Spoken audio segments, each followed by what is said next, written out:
Welcome to Backstage with Geoffrey Morrissey. We are backstage at the Agganis Arena. I am joined by Magic Man, Alex, and Sam. Thank you both so much. Thanks for having us. What's up? I hope you don't remember, but I had you on the show once before. And it was the Boston Calling Show, which I know is a special show for y'all. And the first question I asked is, so have you guys played in Boston often?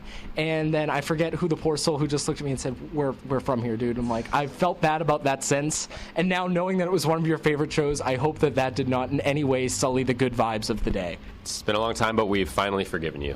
Good. I'm glad that we can reach that point. But so this might be a little bit of an obvious question, but what makes the Boston, the hometown shows, a little bit different and more special than the other ones? Yeah, we love playing in Boston. Part of it's like when you're on tour, you get to go to all your favorite spots, your favorite restaurants or bars, and you get to see your friends and your family. That's a big part of it. Sometimes when you're like touring for a couple months, your friends or your significant others or your family, they just don't really understand what you do, and so it's fun to kind of like bring them into that world for a night, and then you jet off to like Philadelphia or somewhere else. This one's just one-off for us though, so it's nice. We get to sleep in our own beds and have a big sleepover with the whole band. Excited about that tonight. Watch some Disney movies in the basement. Here to hear, folks. Cool band stuff. Sex, drugs, and rock and roll. Exclusive. Breaking news. Rock and roll. Will it be Mulan? Will it be Lion King? Only the 5 people that have the special after-show invitations will find out. Yeah. But you guys you've stayed in Boston, which is kind of cool because I feel like a lot of people, once they're here, they just sort of jet out to New York or LA. So why did you guys decide to stay and make music here? We tried. We just ran out of money. Fair. No, I'm just kidding. We'll sort of. Yeah, we love Boston. I mean, it's a great city. It's like we have a lot of roots here. And it's nice to be able to kind of relax when we're back from tour. We lived in a bunch of other cities as well, and we wrote our first album partially in Providence and recorded it in New York, and that was great too. It's kind of a nice change for us. I have a friend from Providence, and she always loves staking the claim to Magic Man. She's like, everyone says they're from Boston, but they wrote the album in Providence. And the people of Providence, they have an affinity for you as well. So what are some of the challenges when you're opening like a big show like this? This is my first interview in an arena, and that makes no difference to me, but I'm sure shows in arena make differences to you guys. I mean, you must have to play a little bit differently than you normally do. Well, big shows can be intimidating for sure when there are people who are seated really far away and you feel a little less connected to them. You feel like you have to sort of amp up the performance and be really big, and I'm probably going to be jumping around the stage like a madman, and I don't know. I'm hoping that I won't run out of breath because it's been a while since I've done that, but it's pretty epic to be able to play on a big stage with a lot of room to run around. It makes it a lot of fun.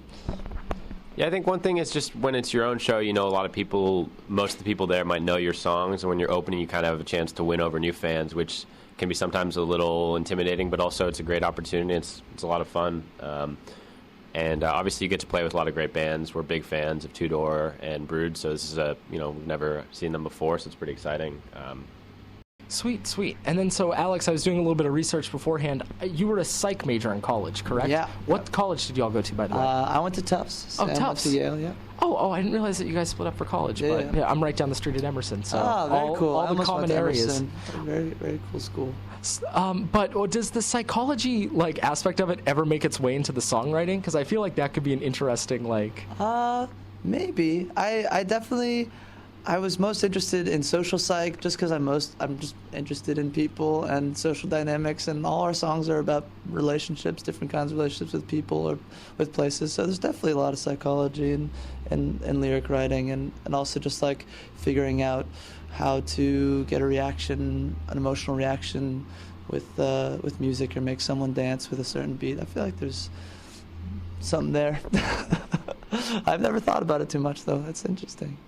Well, that's good. Never want to overthink it, as they say. Yeah. But you guys have a new album in the works. It's coming out soon. Would you be able to tell us a little bit about it before it comes to the masses? Yeah, so we've been working on this new record for a little while now. It's not quite done, but we're almost there. We're really excited about it. We got to kind of test out some of the songs on the last tour we did, which was a great opportunity, kind of test them out, play them live, and then bring them back into the studio and tweak them. You know, as much as you work on a song in the studio, you can work on it for days, and then you play it one time live in front of a crowd, and you're like, oh, well, maybe this part should be twice as long, or maybe that part didn't work the way I thought it was. So it's a really good way to kind of figure out what's working, what's not working. But yeah, we're pumped about it. No release date yet, but we are eager to get the new stuff out there. Really excited with what we're making. Now, I tried to follow this on the Twitter, as they say, and that's not always the best source of information, so I wanted to clear this up. Was the album done and then not done, if that makes sense? Or is that a poor way of phrasing it? It's one of those things, you almost never feel like you're done. You always know you could go back in and just tweak one little thing or write one more song. So we definitely...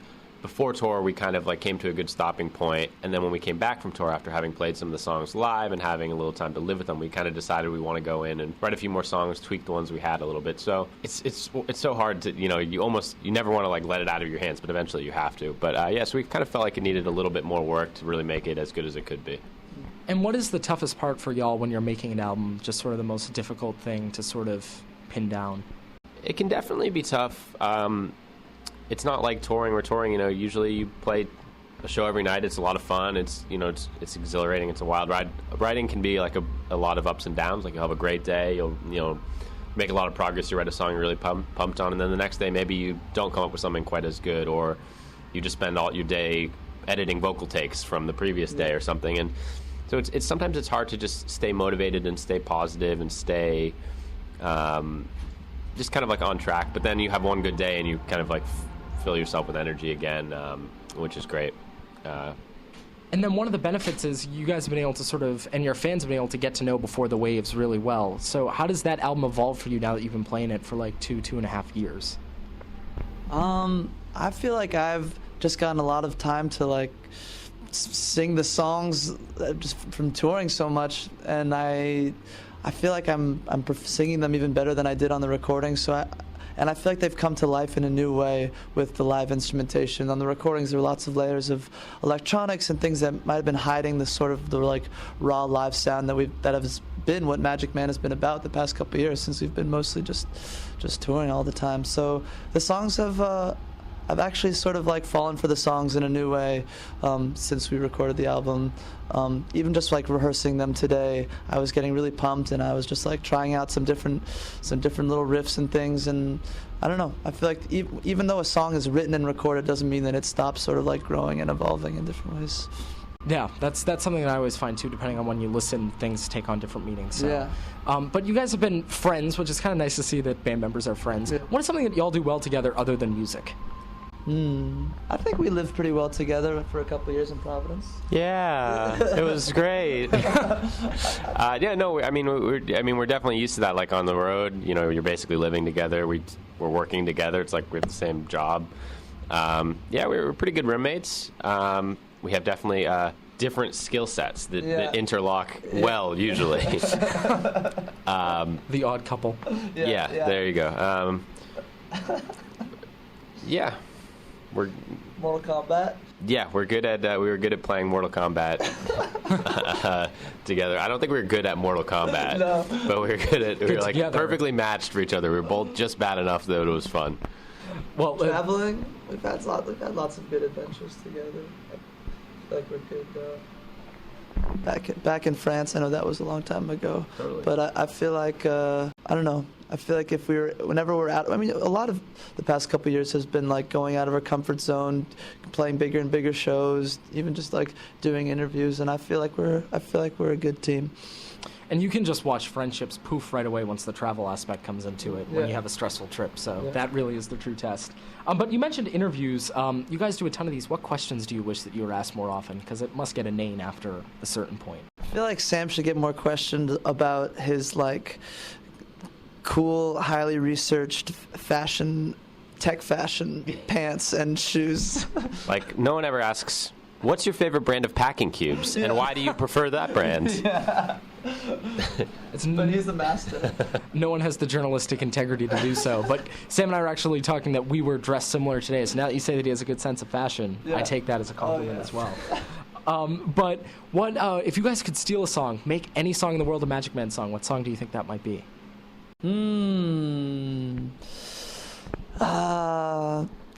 I'm just gonna say "Heart of Glass" by Blondie for some reason. Oh, that would be insane. Please do so, please. I don't know why that song came to mind, but I could probably think of a better one. "Dancing in the Dark" honestly is the Bruce Springsteen song that we've been playing for a while now, and every time we play it, I just get so into it, and part of me feels like we're like I can pretend that we wrote it while we're playing it, and I wish that we wrote it because it's so good, and it's sort of like exactly the kind of like energetic, fun, dancey rock music that has always been so fun to play live. I don't know, Sam, what do you think? No, those are good. Those are good choices for sure. And then with the holidays coming up, Thanksgiving, Christmas, New Year's, all of the holiday season, any favorite traditions, like things that you guys have to get in these 6 weeks? I think our families are actually having Thanksgiving together this year. Oh, that's nice. Which is nice. Makes it easy. And I know my family always brings stuffing, and my dad has this. The last year, this was kind of a funny thing. This isn't a tradition, but I kind of wish it was. Remember, he cooked the stuffing. We were kind of running late, and it wasn't quite as crispy as he wanted it. So he went to the basement and got his blowtorch and blowtorched the stuffing so it would become more crispy. So maybe that could become a new Thanksgiving tradition, blowtorching things. For a while, we were having these like French Thanksgiving. My mother's French, and she has a bunch of French families that we like. Whoops, sorry, that was my phone. And we all got together, and there was always this like cool like. I know Thanksgiving is an American holiday, but there was all these French fusion style dishes. Good like sweet potato gratiné, and I don't know. I'm excited. I love food. I love Thanksgiving. Well, that sounds delicious, and I could talk to food with you guys all day, but you have fans that are waiting to hear you play, so I'm going to make this my last question.